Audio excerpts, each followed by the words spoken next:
So this is the brand new 2025 Lenovo LOQ, and over the past couple of years, LOQ has quietly been one of the best affordable gaming laptops you can buy. Sometimes it's Acer, sometimes it's Lenovo, but this one, it's a little different, and I'm gonna tell you why.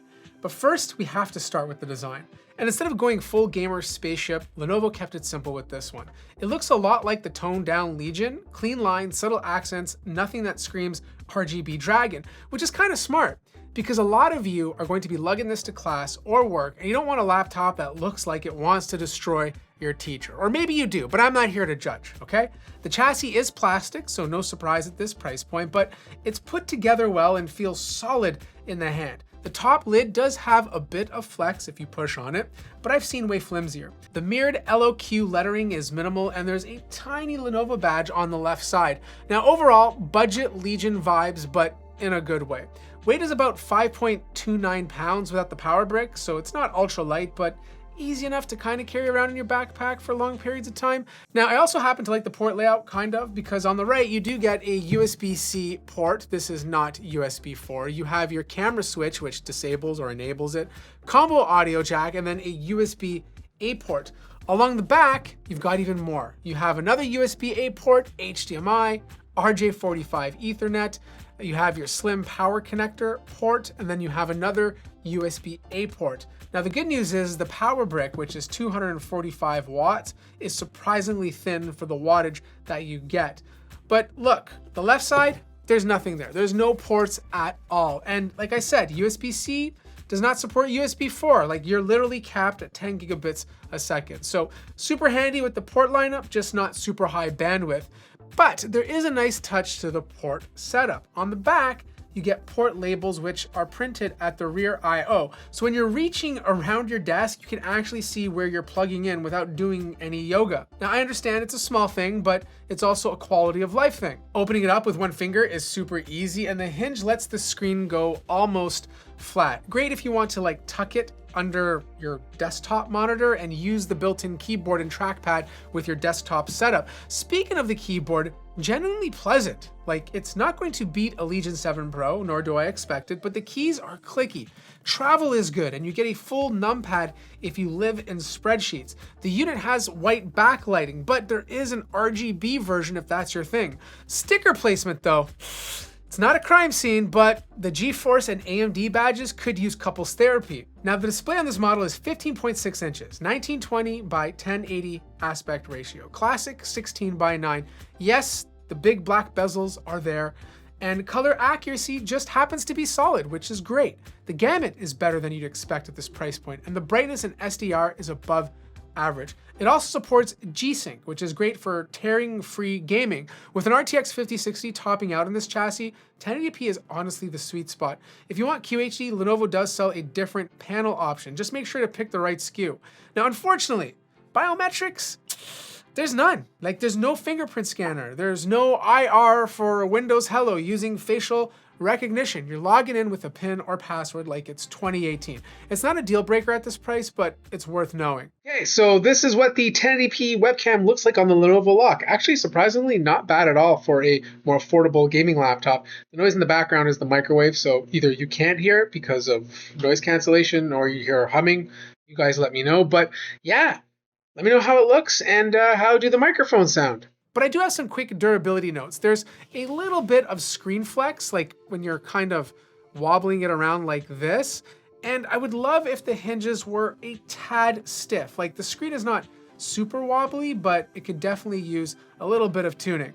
But we have to talk about performance because the Ryzen 7 250 is a leaner chip. Day-to-day, it feels similar to modern low-power CPUs like Intel's Lunar Lake chips, snappy on the desktop, quick to wake, fine for productivity, but for heavier tasks like compiling Mozilla Firefox, it took about 41 minutes, okay? Single-core scores hover around the good enough mark, while the latest high-boost chips are 20% plus higher. Multi-core is also lower because this is an efficiency-first part.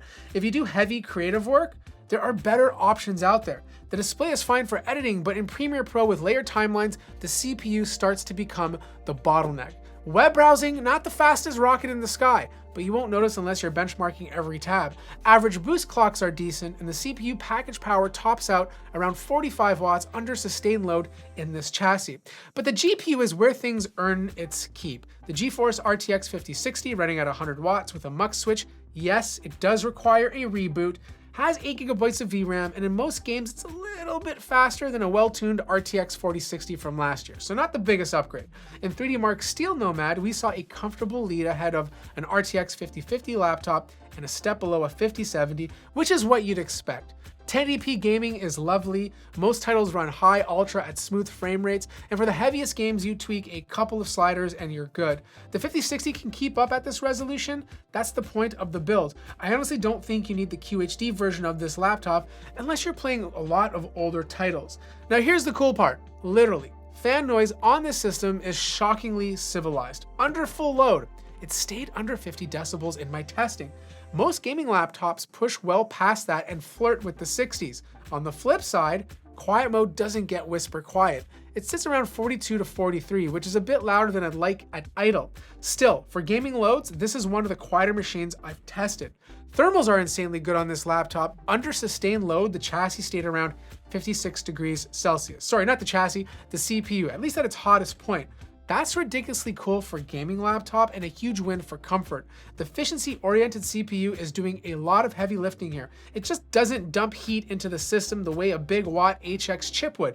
The end result, fans don't have to scream, and your WASD hand doesn't slow cook. Getting inside, really easy, just a bunch of Phillips head screws. And once you're in, this is what it kind of looks like. You have a nice big cooling system. Lots of copper, big fans to help keep the CPU and GPU at bay. Storage-wise, you have 2 storage slots. One is not populated, you can put a second drive here. This is a 2240 drive. You actually get pretty good read and write speeds, but it does support a 2280. Also, Wi-Fi card is only Wi-Fi 6E, but it is upgradable, replaceable if you want to. The other thing that's upgradable is the RAM. So there's one stick in here. It is a tool channel stick, 16 gigabytes. You can put a total of 32 gigabytes inside of this laptop. The 2 speakers are at the bottom and they sound awful. Like, I'm not even going to insult my microphone by playing you a sample. Battery though is what really impressed me. And even though this is a 60 watt hour battery, really small, because it's using that Ryzen 7 250 chip, the efficiency's there, like well over 6 hours before needing to charge. So here's the bottom line. I like this laptop a lot. Like, it's a good laptop, and you know, it has all the stuff you'd want an affordable gaming laptop to get you gaming immediately. The only thing that's pulling me back from recommending this to you is the price point.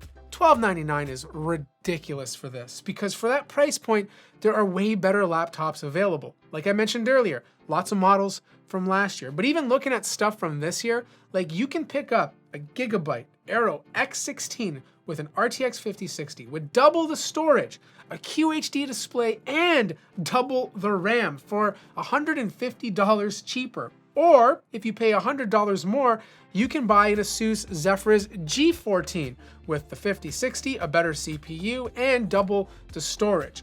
So unless this thing significantly drops its price to, let's say, I don't know, around $1,000 to $1,050, it's hard to recommend for its current price point because there's just much better laptops for better deals. If you have any questions, let me know in the comment section down below. I'll place a link to this and my suggestions below in case you're interested in checking them out. Hit the like button if you like the video, subscribe if you haven't already, and I'll see you guys in the next one.